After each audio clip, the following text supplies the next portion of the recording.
Hey, good morning, friends. Mark Holmes here for my buddy Cowboy Joe Boo. And as always, thank you guys for watching, commenting, and subscribing to the Joe Boo Sports Report. Because without you guys, well, I'd still be talking about the Dallas Cowboys because it's what I do. I just can't stop. You literally have to walk away from me, and I'll still be talking about my Dallas Cowboys. So, on this wet, cold, rainy Tuesday, Zeke Elliott enters a whole nother phase of the whole saga. Today's the appeal hearing in New York with Harold Henderson.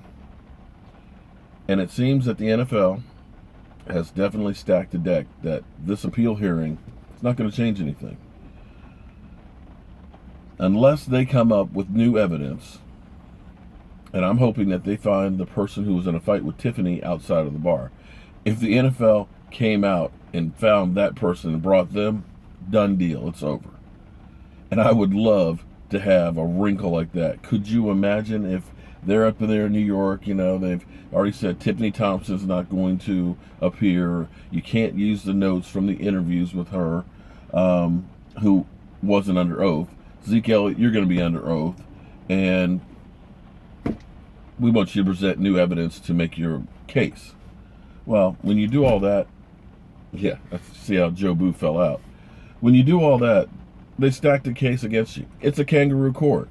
At least that's what I called it last night on the live stream. And lo and behold, on Bleacher Report, an hour after I said that, somebody else comes out with an article and said, it's a kangaroo court. And I was like, did they copy me on that one?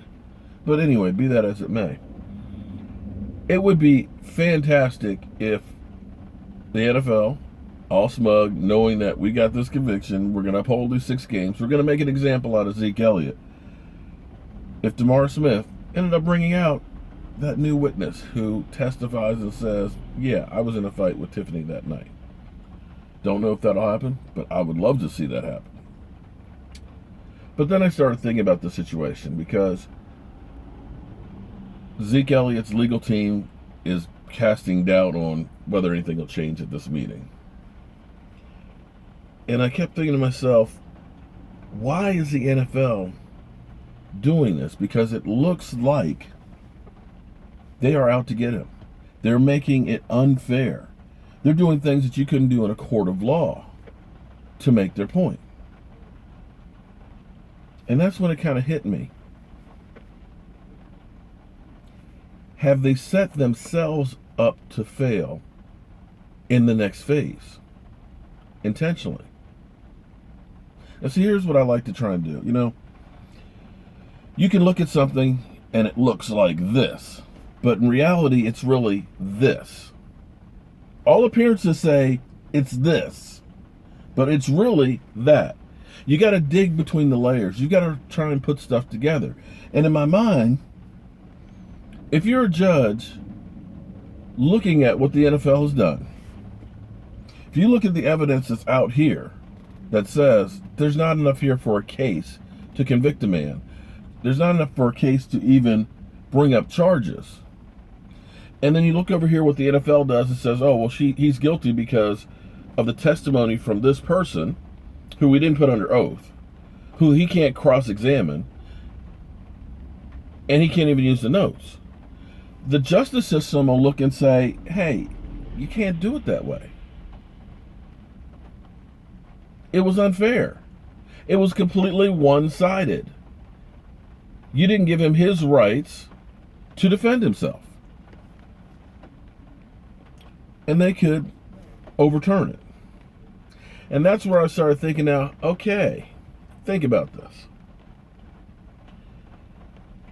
NFL goes through the whole thing today. 6-game suspension. We believe he's guilty. Zeke kicks it to court. Judge throws it out. Then it's plausible deniability for the NFL. They say, hey, we believe something happened. We tried to do the right thing. We tried to show that nobody is above the law. But unfortunately, the courts knocked it down. They threw out the suspension. We did everything we could to have justice. Because then the NFL has their cake and gets to eat it too. In the court of public opinion, People who are against domestic violence say, well, hey, the NFL, they did a thorough investigation. They suspended the guy. You know, they were trying to do the right thing, but it was the courts that overturned it. It was those slick attorneys that got him off. In the meantime, one of their top 5 jersey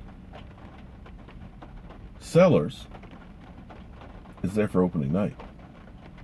He's on the field, and now you have people that are talking about the whole thing. And there's no such thing as bad publicity. As long as they're clicking, you're doing your job. Stephen A. Smith knows that for a fact. If he talks bad about the Dallas Cowboys, he's getting clicks. He's getting paid. Because Dallas Cowboy fans are up in arms. I can't believe that he's saying that about us.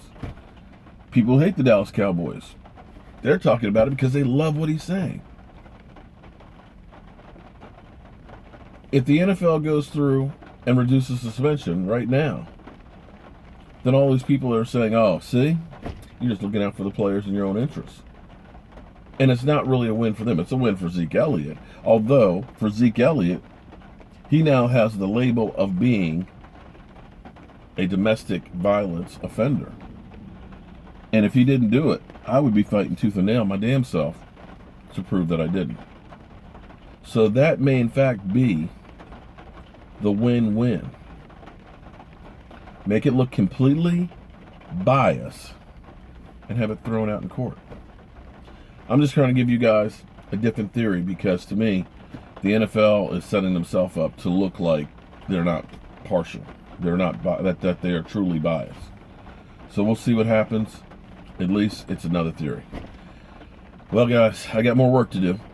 Like as always, they tell me, don't quit your day job because there's no career in it for you here. So I'm Mark Holmes. That's Joe Boo who fell out thinking about the whole Zeke Elliott situation. Have a great day.